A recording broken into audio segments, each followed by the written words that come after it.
Get my 6. What's up, everybody? Welcome back to Homesteading Off the Grid. Down here splitting some more firewood this morning, splitting and stacking some firewood. And it appears as if we may or may not have something juking and jiving up here just inside the tree line as the sun's coming up here this beautiful central Virginia morning.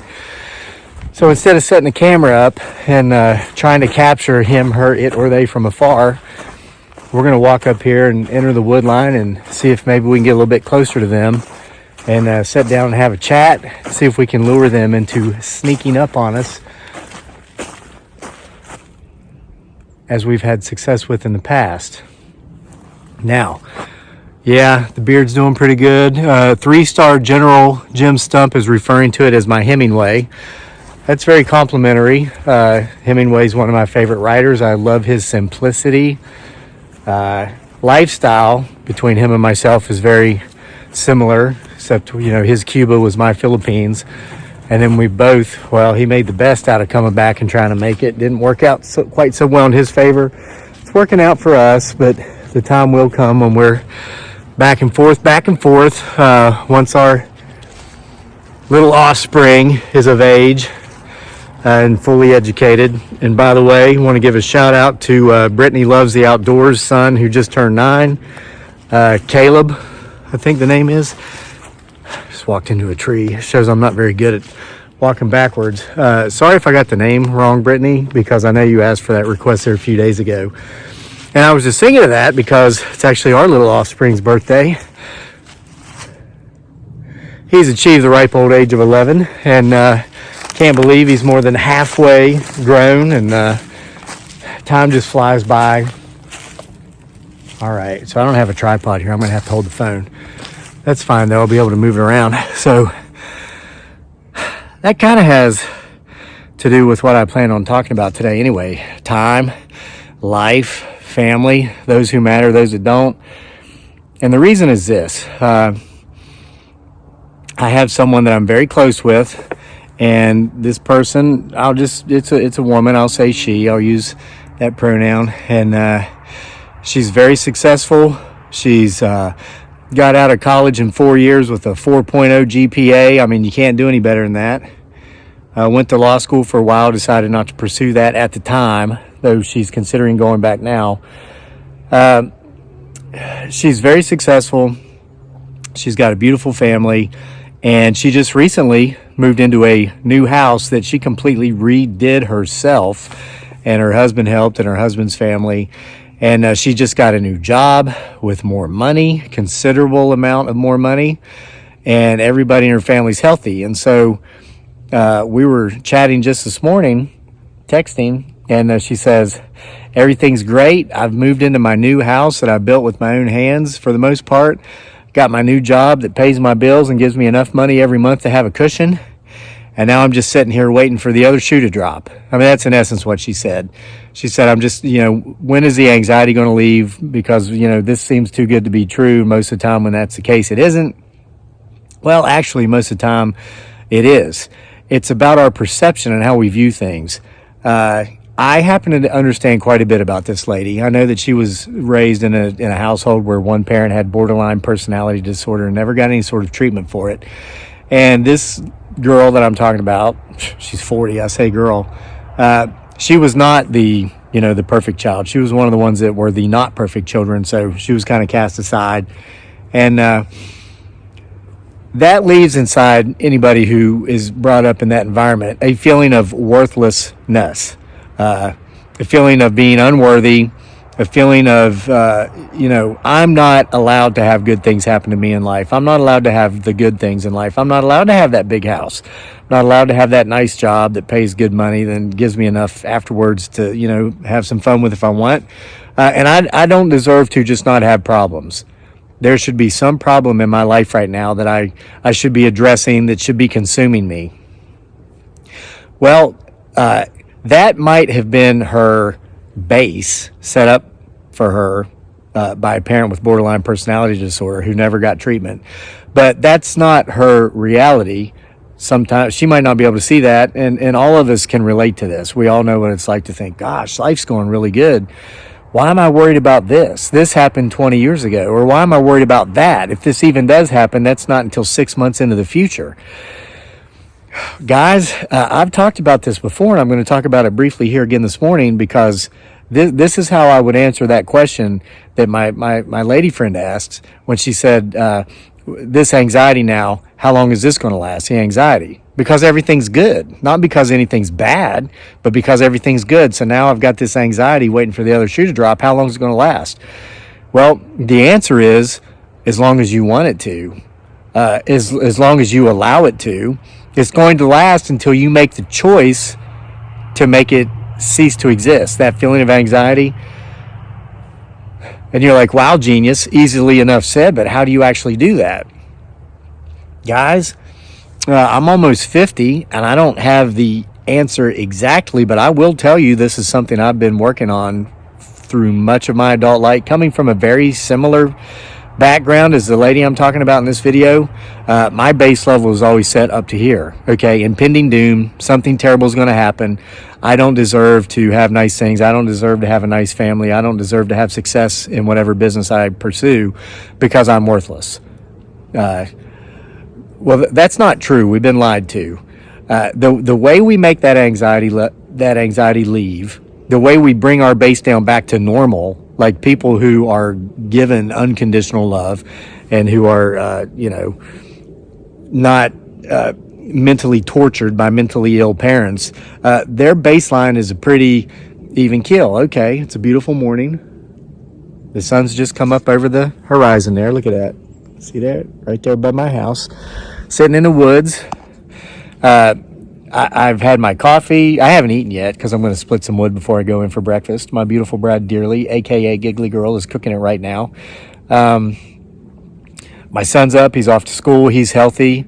No coughs or sniffles this morning. He's super excited because it's his birthday. Just everything is good. That's where we should be. But even I myself this morning, while I'm sitting on the couch around 5:30ish, I got up at about 5:20, turned on the coffee pot. I'm sitting there. I always like to start my day having coffee. Takes that first cup to even get my eyes open, really. But once I start coming to, the mind starts working. And this can be a problem for all of us. So I'm sitting there on the couch. Beautiful fire roaring in the wood stove.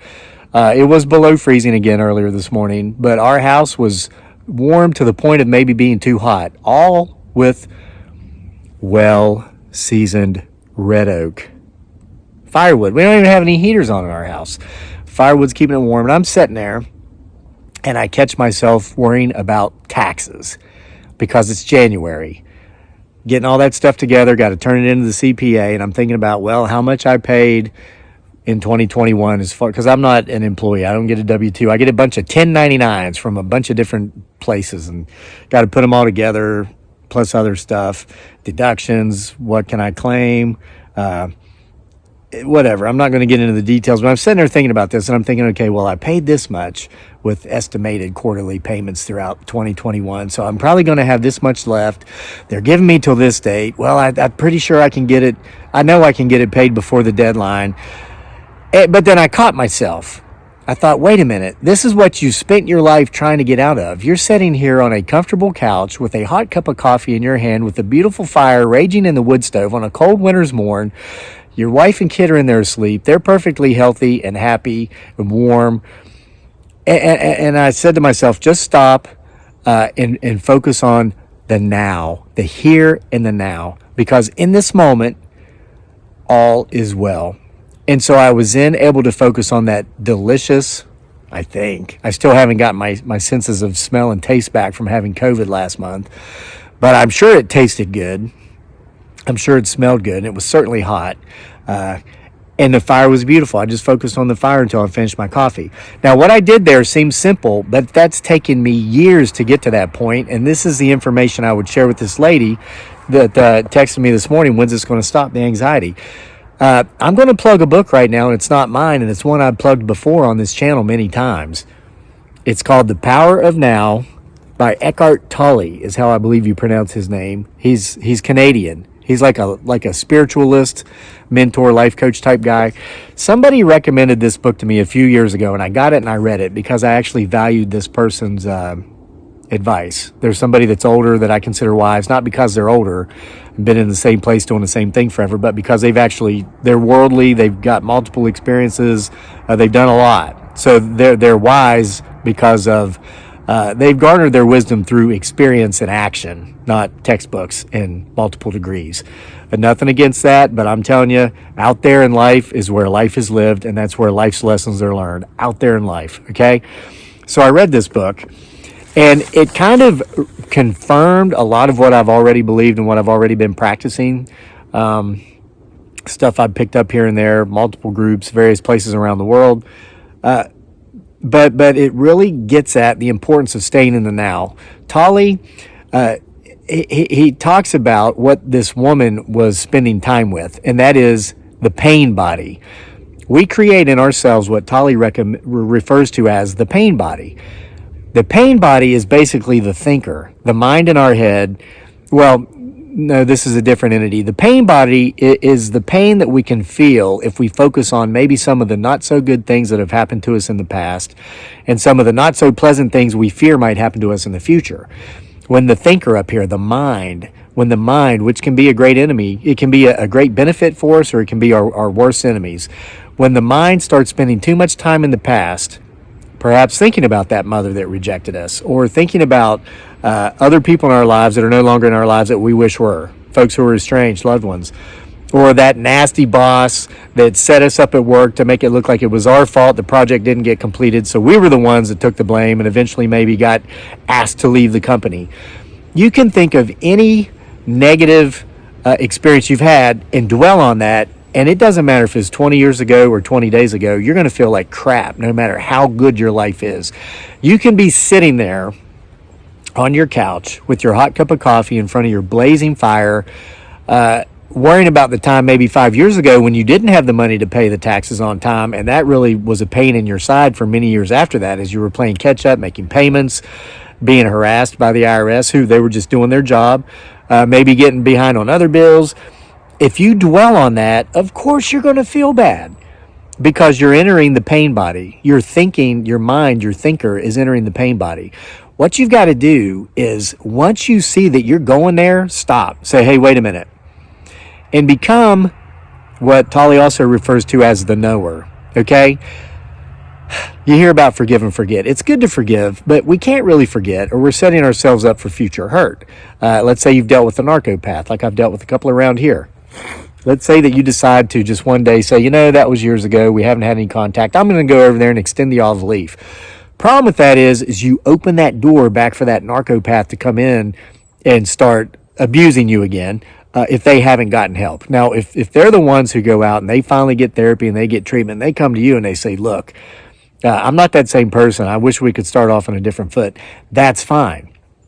But if you go open that door for a narcopath who hasn't gotten any help, you're being a fool again, and you're going to go right back into those painful situations which are going to strengthen your pain body. So what you do is you say, okay, I know that happened, but I know that that's not now. I know that's in the past. And I know that here in the now, everything is well. All is well. Everything is fine. And like in my situation, I was thinking about, am I going to have enough to satisfy the taxes before the deadline? I know I am, so let it go. Stay in the now. The now held a hot cup of coffee, had a beautiful raging fire, and all is well in this moment. So to the lady who says, when's the other shoe going to drop? It's not. It's not, unless you self-sabotage and you go out there and you set yourself up for repeated performance based upon your past performance, based upon toxicity, which was instilled to you as a child, which you as an adult can just push away and not accept. I made that video when I had COVID about my BPD, living with somebody that had BPD in that situation. Somebody commented, they said, you're 48 years old. You are the steward of your own destiny. You don't need their permission or acceptance anymore at this point in your life to live happy, joyous, and free. That's a fact. I can go vote because I'm over 18. I'm over 21. I can go buy beer at the convenience store if I want. I'm not a convicted felon. I can go purchase a firearm and hunt on my land if I want. I have every freedom the American people have. Why would I cast myself into the chains of bondage of what other people might think? or how other people might have treated me 20 years ago. Well, 10 years ago, 20 years ago, 30 years ago. Right now, in this moment, and having made the choice to get people like that out of my life and keep them out of my life, I know that all is well. So I'm going to read to you something from this book and wrap this up, because the sun's up. It's warm enough to get out here and split firewood. And I'm going to substitute a word here. Tolly uses the word salvation here in reference to inner peace. Inner peace. Because the question that friend was asking me really was, how can I get to inner peace? How can I just be at peace with the world and with myself and the world around me? I'm going to read you a few paragraphs of what Tolly says, because he says it better than I ever could. Take this to heart. And if you can relate, and if you think this is helpful, I'm telling you, you can get this book. And I'm not getting paid to push this guy's book. I only get paid when you buy my books, which you can do with an autograph from our Etsy store. The link is in the description box below. All right, had to get that plug in there. I'm not getting paid for this, though. And I actually bought this girl that I'm talking about a copy of this for Christmas, as well as somebody else. I guess she hasn't opened it yet. But you can get this for I think $8, less than $10 on Amazon, brand new. All right, here's what he says. Remember, when I say the word salvation in this, don't get offended if you're of Christian faith. He's referring to inner peace, okay? The salvation of inner peace. All right. He says, true salvation, or looking for that inner peace, getting rid of that anxiety, stopping worrying about what happened 20 years ago and what might happen 20 years from now. True salvation is fulfillment, peace, life in all its fullness, like I was just explaining. It is to be who you are, to feel within you the good that has no opposite, the joy of being that depends on nothing outside itself. It is felt not as a passing experience, but as an abiding presence. In theistic language, it is to know God.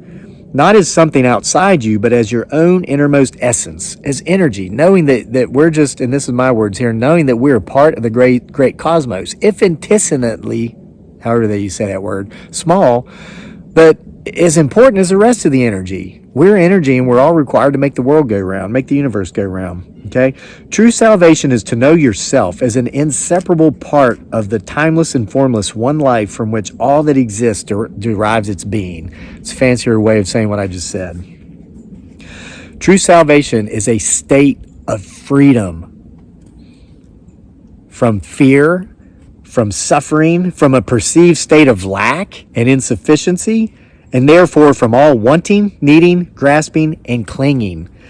It is freedom from compulsive thinking, like I was talking about, from negativity, and above all, from past and future psychological need.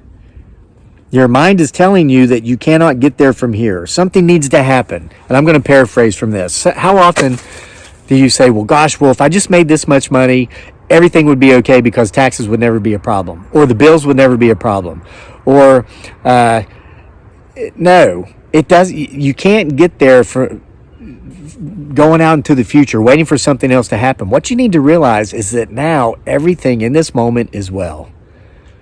Sure, things bad happened in the past. And it's perfectly okay to remember those things. And let's say you see somebody driving down the road. Maybe that narcopath neighbor you had problems with in the past. You say, well, how I achieved this state of peace. I feel great. But then I see that guy or that woman or my coworker that is lazy and lets everybody else do all their work, and yet they're getting paid the same amount of us. Listen, when you see those people, focus on being the knower, but not the judge, because that will help bring you back to that state of peace. You see that narcopath. Oh, there goes so-and-so, smartest guy in the room. According to him, don't take my word for it. Ask him. He'll tell you how smart he is. Well, okay, it's okay for me to know that. Yeah, I know that about that person. But I'm not going to judge him for that. I'm going to let all that part go. It's okay to know them, know that situation, know that coworker's lazy and is going to put their work on you. Okay, it's okay to know that. You might want to get a different job, though. Or that you don't have to put up with. Or take it higher. Go higher. If they're not going to do nothing, get out of there. Okay, that's just different topic, different advice. But you'll find when you get to this point, you won't put up with crap work. You won't put up with toxic people in your life, no matter who they are. You'll get them out because you'll enjoy this feeling of peace, the power of now, as Tolly calls it, and you won't want to go back to that toxic crap. So there's your answer. Hope you got something out of this. Hope you enjoyed this video, and if so, see you next time for more.